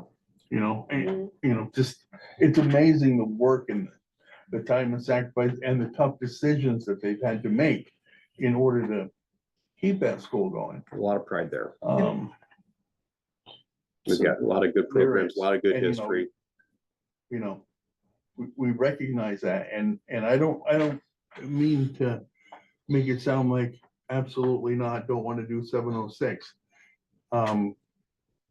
If it comes down to it, then it's gonna be a long discussion on what we're willing to give up. You know, you can't ask Danville taxpayers for Danville money and have it pay for something else. It's hard enough asking Danville taxpayers for Danville money to pay for Danville schools, especially with the way money's going. Right. It becomes harder and harder to Pay ask for a every third year. of Danville's. Right, Right, yeah. yeah, So it's Yeah. it's a public meeting, anybody right, you could go. who if you wants to want. go, Right, You got it. yeah, that's right. You got it. and just, Yeah. And it very well may be recorded anyway, so for your viewing pleasure. It was nice of her to think of us, Yes. to read it out, yeah. I don't think she was doing it to be nice. Well, Let the All right, notes. so We'll take Yes. it that way. and- it was- Point of clarification. Wait a Uh, second. let's table that for now. We'll move on from that with that doing nothing. you know, I had action on it. We'll move on doing nothing. And I'll move on to our student representative for the Danville School Board. This is a brief conversation I had with Natalie. And I asked her the other day when we were having a Yeah. chit chat about a couple things. Maybe try to find us a kid. Yeah, I can put the feelers out there. That'd be great. So is everybody Juniors okay and with that? seniors only? No, we changed it, so it can be sophomore, junior, Anybody's- senior, it could be okay. ninth grader, student in good standing was the only. Student in good standing in high school. And then Okay. student in good standing does not have a legal definition, going back to last month's meeting, there's no legal definition of good standing. That's more of a vibe on, so. Student with good vibes. That is not Alright. me too. Yeah, yeah. I just, you know, It look, would be nice if you could have, an older one and a younger one, so they can kind of mentor Yeah. that way. There's always a seamless Like the Senate. transition. But also, at this point, it'd be nice if we had a kid that wasn't, that could come to our meetings and sit with us. we're trying to get one in here. You want to get two? Yeah. Start small, grow. And the younger one, one of them reported on elementary and the other one reported on Ooh. secondary, so. Yeah. It was kind of, That's cool. when it was your year, Three you at kind of, one point. you kind of moved up. One never showed up at the meetings. Well, that One is of the three never showed up. at the true, meetings. but there was three that were So Her name there. was on the, her name was on the plaque. We don't have any now. She was playing sports. Yeah, we don't have any now. We have none right now. So But yeah, if that's something we're interested in pursuing again this year, I'm happy to recruit. we would love it, for and then you can call us in to interview the kids if you'd like. Ooh, Super great. okay. Let me in the building. Let me in the building for that. What's your Eh, favorite I don't color? know. Then if Cassie lets you in. That's a deal. All right, now, we talked about this last month, and we have some potential facility upgrades to look at here. Correct. And I think one of them we have to go into an executive session about, but it might still be in the packet, just the same. Yeah, there's more that's not in the packet that we want to talk Okay, about, but but in yeah. I the, think in the we should. short term, you ladies have brought us some stuff to look at and to think about, and will you be ready if I turn the floor over to you to open this discussion? Yeah, sure. And I will do that. I mean, Molly, you said it, like how long are some of these things gonna last? I don't know. Yeah. we don't know. Fingers crossed. But there's definitely some components that are both functional and aesthetic Yes. that are important. Somebody last month brought up having controls for the heating system, and that come visit elementary in the winter, and it's 95 degrees Mhm. every single day. But that's cost prohibitive, I believe. When we were last quoted, it was gonna be in the several $100,000 to be able to do that. And so that's not on here, although that is something to always keep in the back of our mind. Yes. So when the two of us talked with Brandon, we have a couple of different things that we want to throw at you guys to consider. Some there's actual quotes for, and some we want to see what your thoughts are before we move forward with getting quotes. And we meet with Brandon regularly, and so that these conversations happen with him as well, so he's aware and he can give us input, so it's not just like us pulling numbers out of the air. So he got an approximate cost of $5,300 for the stalls in the lobby bathroom, which to be honest is like half the cost of what I thought. Seemed to be way higher. Yeah. So that would fix that one. It would make it aesthetically way nicer. They wouldn't be rusted. You wouldn't have a 3/4 inch gap that you can see through in the women's bathroom. I would probably look at, because of how the counters were made, some of them are, there's a lot of water that ends up there. And so that's not in there. Like, do we throw in a counter to make it not be rotted and finish, and look nice. So it was 5,300. Yeah, for both the lobby bathrooms. So we don't have an official quote. That's the rough. We didn't have it, that's why I was. No, It's not okay. no, that's not an official. You've only got, Official. So Couple not, that's officials. not an actual quote. nope, that was him just trying to, and it was a Calling lot, around. yeah, it was a lot cheaper than he thought it was gonna be from when we talked Yeah. before. Let's skip this too, just a Yeah. second. The other one to keep in mind is the gym floor. So the gym floor gets refinished every year with a clear coat. But it got totally taken down to bare bones, sanded, repainted, all of the things. 2, 3? No, Three. 3. So, Anyways, a couple years ago, But we're kind of under the impression that that's the original 1989 floor from when the gym was built, so that it won't Take much more is what you're asking. Won't take It's much more. been sanded. several times. Only sand so far. Yes. Right, that's what I've And then heard. there's, So and then there's no more wood. Yeah. So that, again, Nice that's not clear coat. something that we got a quote, but I don't remember, Brandon threw out a number, because Twinfield just got a new floor Yeah, recently. If I didn't write it down. It's a lot, It's a number we don't wanna know. it's over Yeah. 100,000. Yep. Definitely Right. didn't Don't tell write us it down. that.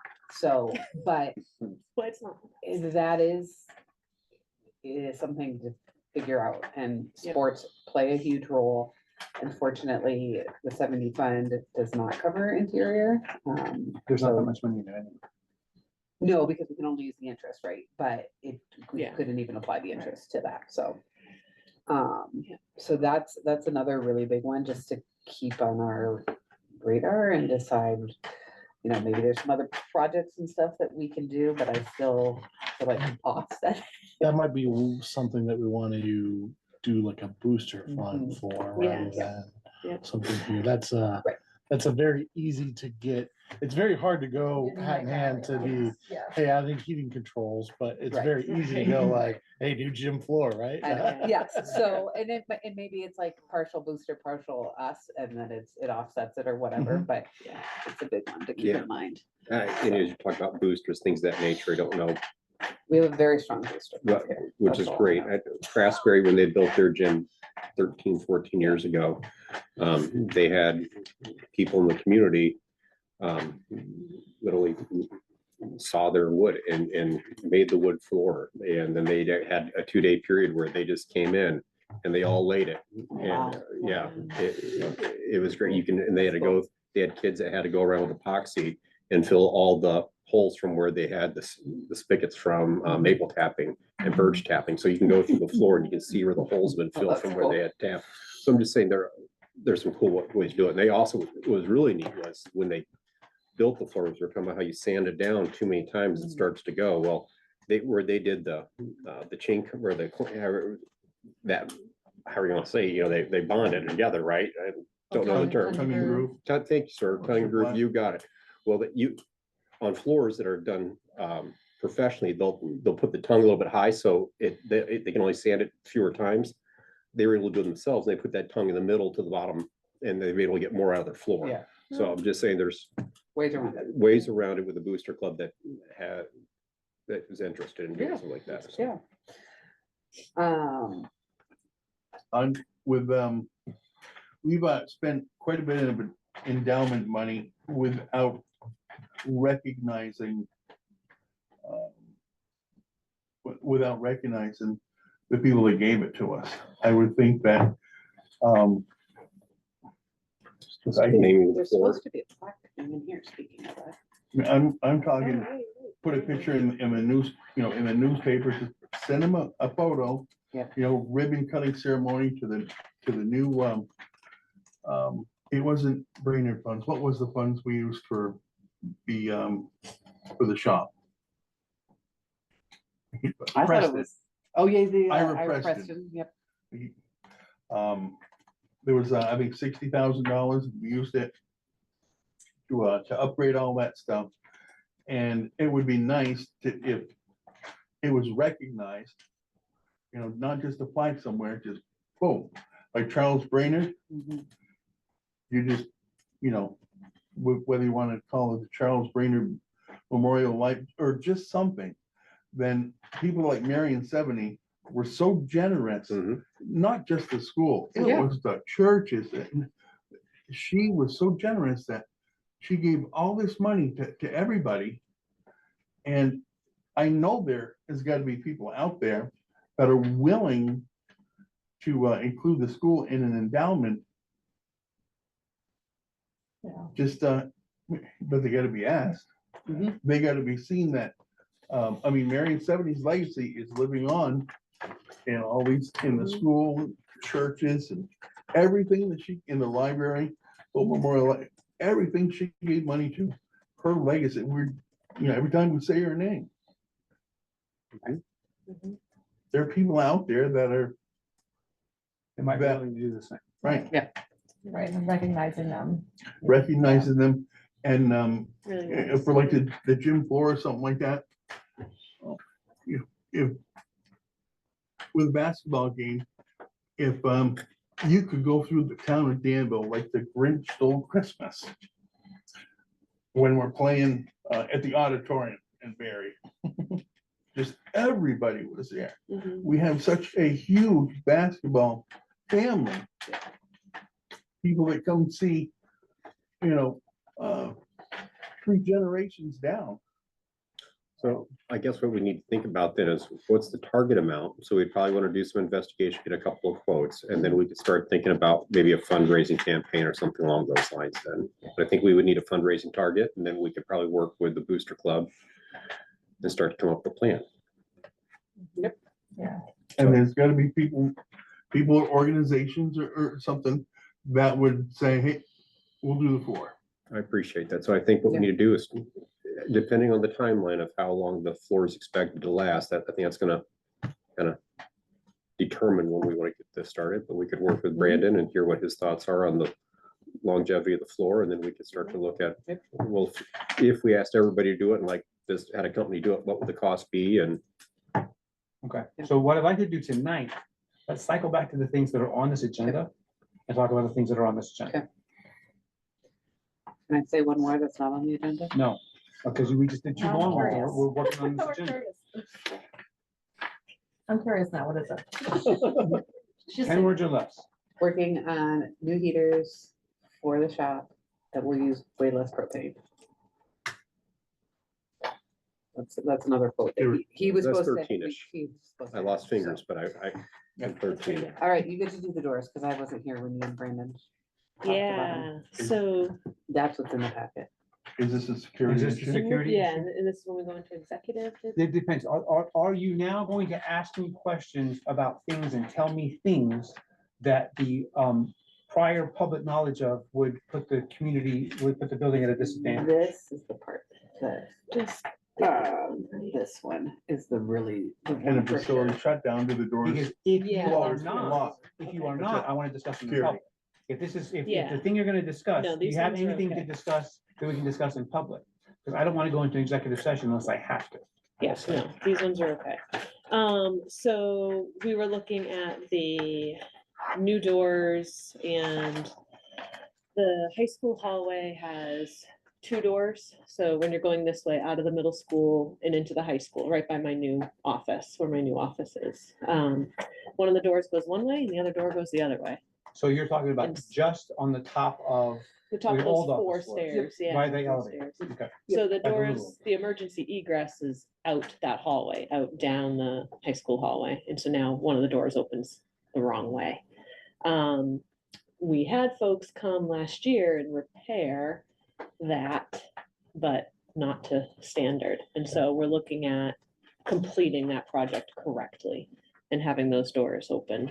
Is this project number So right away. 1824140005?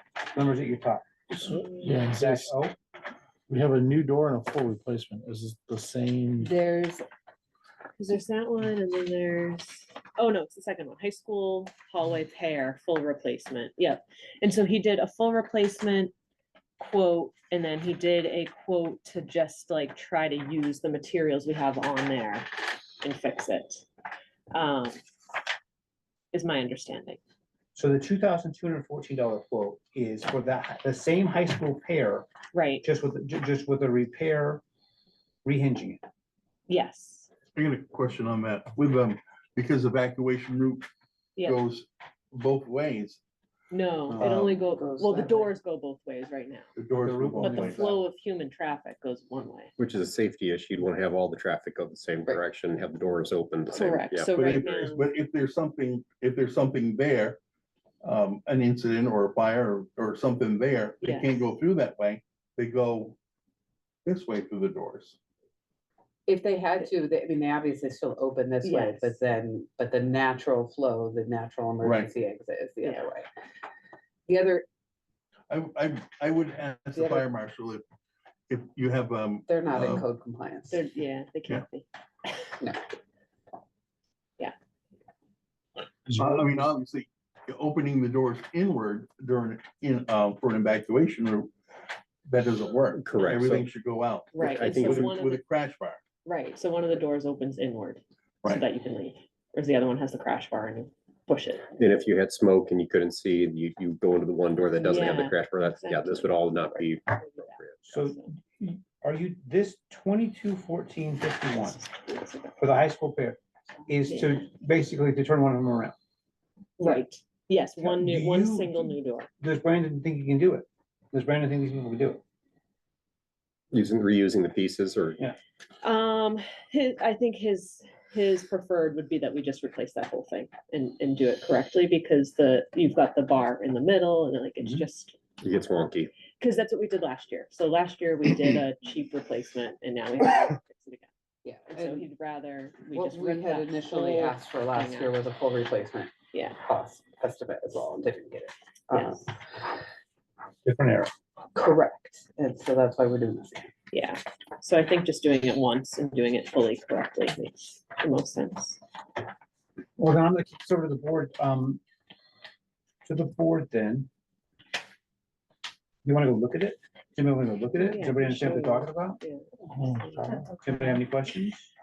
So it would be code compliant with the specs, we think. If Yeah, it's done Yes. right, yeah. and Yes, yes. Would it hit a bunch remove- of safety checklists as Okay. well. Yeah. Would it remove the spine in the middle of the doors?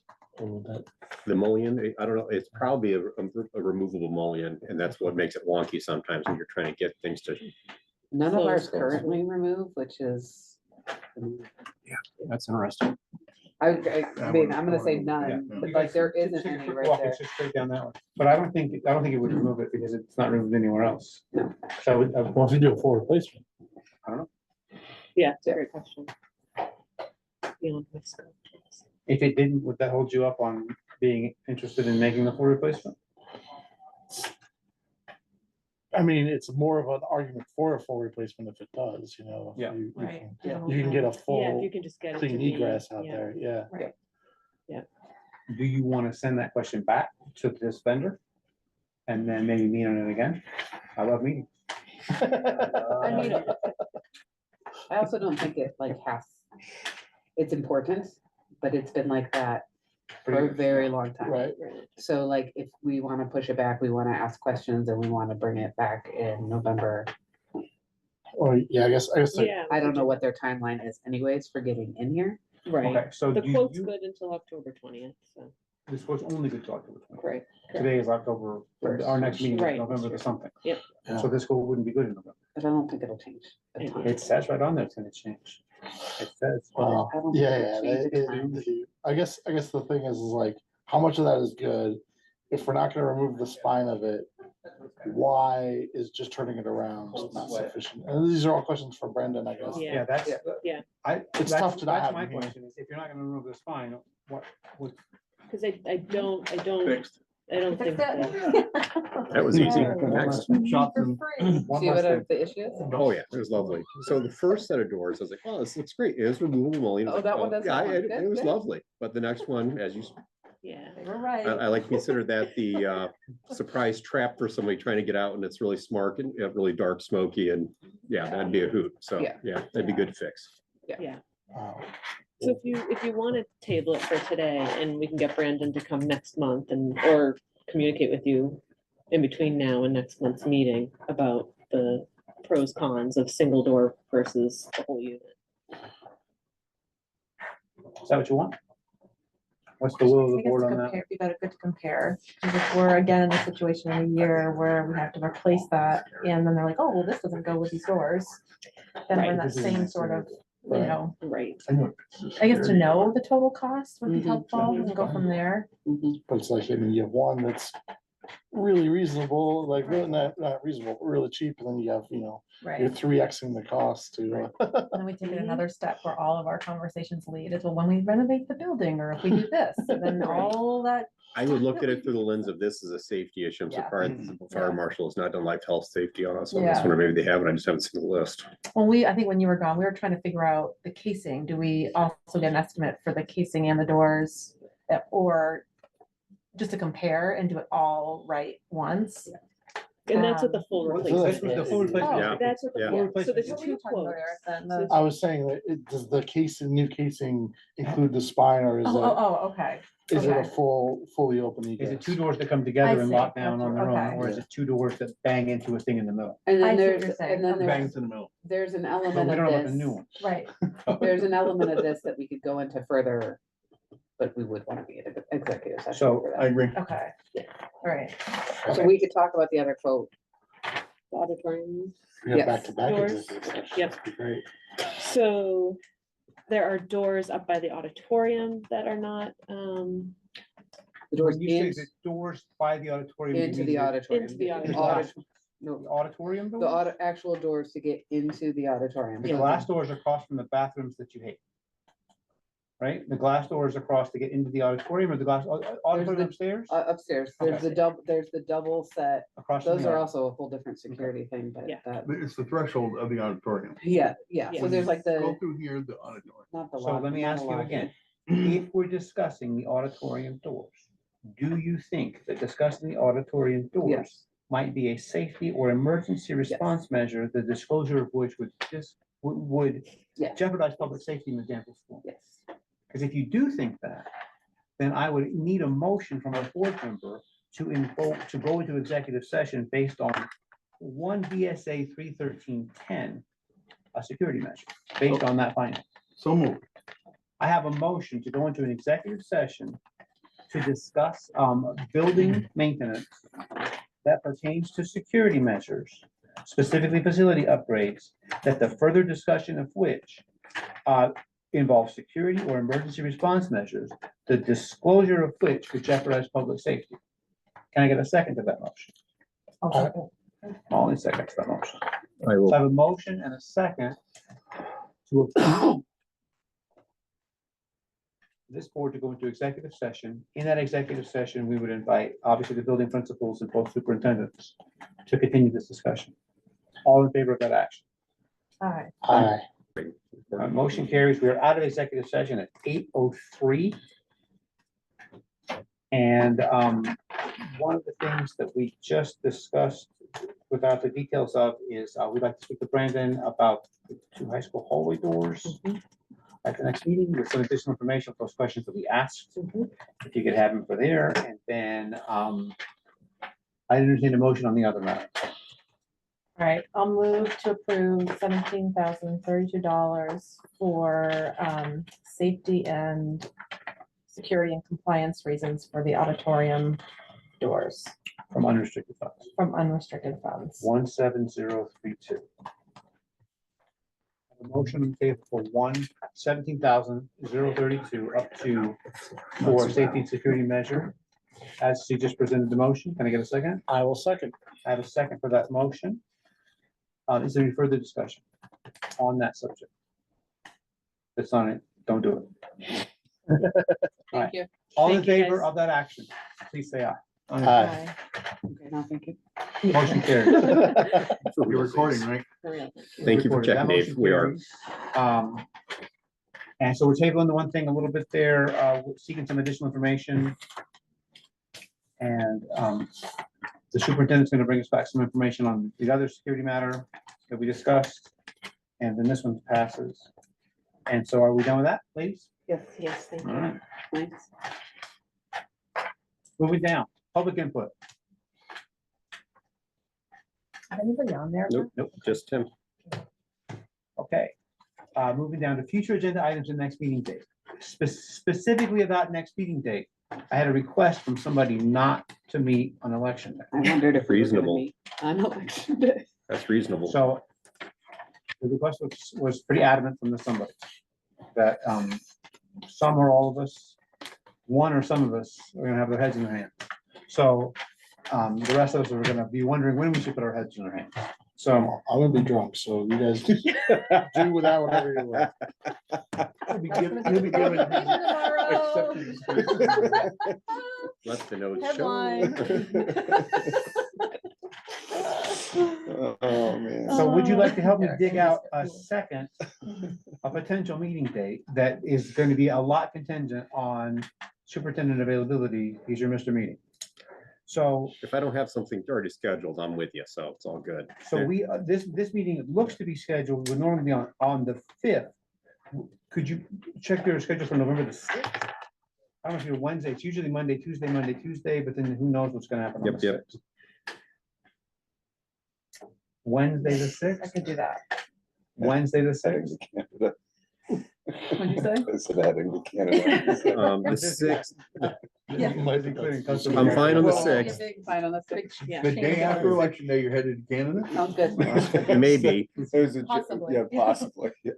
So everybody we are else. gonna move the regular meeting to a special meeting. We're gonna move it to, wait, what day's election day? That's it. The 5th, okay. There it is. We're The gonna move 5th. it So to we're the gonna sixth. move this meeting to the 6th as a special meeting. Oh, it's gonna be a special meeting. No, it's a regular not- meeting. It's It has to regular. be a It special has to be meeting. a It's not special on the day. It's on a regular. different It's the date. same exact meeting, but it's gonna be special. I'll make it special. Of course you will. Just this event. Okay, so that's that. 6:00. And so agenda items tentatively budget.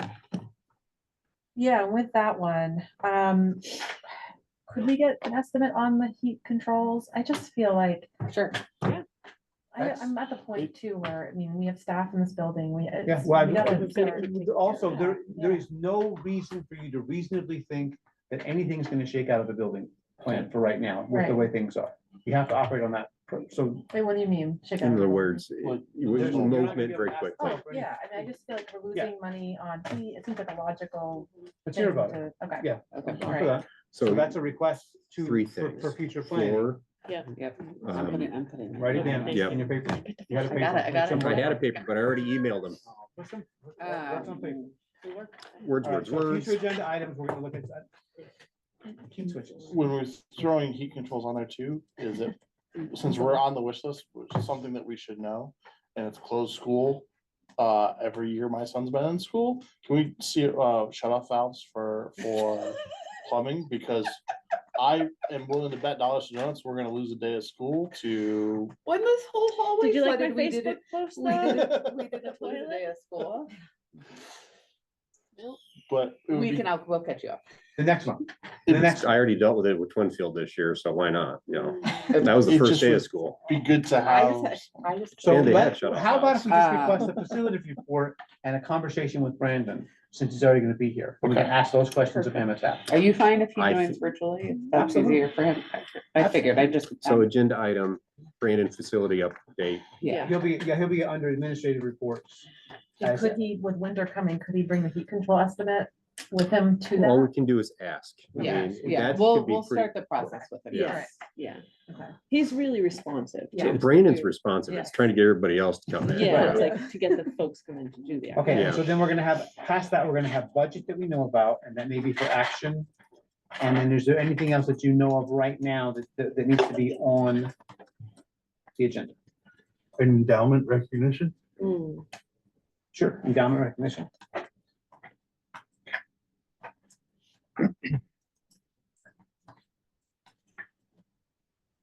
And that would be specifically for library and shop, right, that you know about, that comes a recent line? That would include, Sure, but not recruitment, what's the, I don't know what you're asking for right now. We're talking about endowment. Are we talking about asking for fundraising? right? Okay. So, okay, endowment recognition, on the library and the shop. just to give an idea what the budget. And fundraising, was it, or? reaching Oh, out yeah, to- you mentioned that. Reaching out to Fundraiser in the people. gym. I think we'll figure out the longevity of the floor. I Okay. don't know, Yeah, let's start with that. yeah. Yep. It's not a long time, but if it's 3 years or 2 years, that's not this year, right? Yeah, but we could start up a multi-year campaign. Right. That'd be Yeah. a little easier. Exactly. I mean, the town has a lot of generous people and. Yeah. Yes, But I 100%. think to your point of recognizing folks who have already made and families who have already made significant contributions, Right. that Right. And that entices was others just- to possibly Right. do the same. Right. So to start there is wise. Okay, so we have that.